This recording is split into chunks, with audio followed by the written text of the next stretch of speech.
Hello viewers, मैं हूं संजय कुमार मौर्य और आपका मौर्य केमिस्ट्री सॉल्यूशंस में हार्दिक स्वागत है। आज मैं आपसे क्रिस्टलों में पाए जाने वाले फ्रैंकले दोष के बारे में चर्चा कर रहा हूं कि फ्रैंकले दोष क्या होता है, यह किस प्रकार के क्रिस्टलों में पाया जाता है और यदि किसी क्रिस्टल में फ्रैंकले दोष उत्पन्न हो जाता है तो यह क्रिस्टल के गुणों पर क्या प्रभाव डालता है। ऐसे कौन से गुण हैं जो कि क्रिस्टल में प्रभावित होते हैं। तो समय को बर्बाद न करते हुए आइए शुरू करते हैं। फ्रैंकल दोष। जब किसी क्रिस्टल में कोई धनायन अपनी जालक स्थिति को त्याग कर एक अंतराकाशीय स्थल पर स्थिति को ग्रहण कर लेता है, तब इस प्रकार का दोष उत्पन्न होता है, जिसके परिणाम स्वरूप उसके मूल स्थल पर, जहाँ पर जालक में वह उपस्थित था, उस स्थान पर एक छिद्र उत्पन्न हो जाता है, एक छिद्र बन जाता है।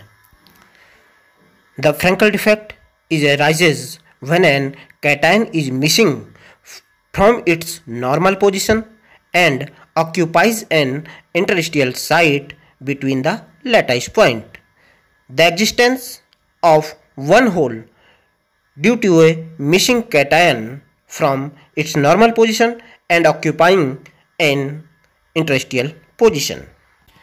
इस दोष के उत्पन्न हो जाने के फलस्वरूप क्रिस्टल में धनायनों एवं ऋणायनों की संख्या पर किसी प्रकार का कोई परिवर्तन नहीं होता, जिससे क्रिस्टल की स्टाइकियोमिति में कोई परिवर्तन नहीं होता और क्रिस्टल विद्युतीय रूप से उदासीन बना रहता है। Due to this defect the number of anions and cations in the crystal remains the same and the crystal remains electrically neutral. ये आपके सम्मुख एक आयनिक क्रिस्टल जिसमें नीले रंग के गोले एनायंस को और लाल रंग के गोले कैटायंस को प्रदर्शित कर रहे हैं। ये एक कैटायन अपने जालक स्थल को त्याग करके अंतराकाशीय स्थल पर पहुंच गया, जिससे उसके मूल स्थल पर एक रिक्तिका बन गई, एक छिद्र बन गया और जो क्रिस्टल में धनायन और ऋणायनों की संख्या है, कैटायंस और एनायन की संख्या है, वो समान रूप से बनी हुई है। फ्रैंकल दोष प्रायः उन आयनिक यौगिकों में पाया जाता है जिनमें क्रिस्टल संरचना की समन्वय संख्या का मान काफ़ी कम होता है तथा ऋणायनों का आकार धनायनों के आकार से काफ़ी अधिक होता है, जैसे silver chloride, silver bromide, silver iodide, zinc sulphide इत्यादि के क्रिस्टल में इस प्रकार का दोष पाया जाता है।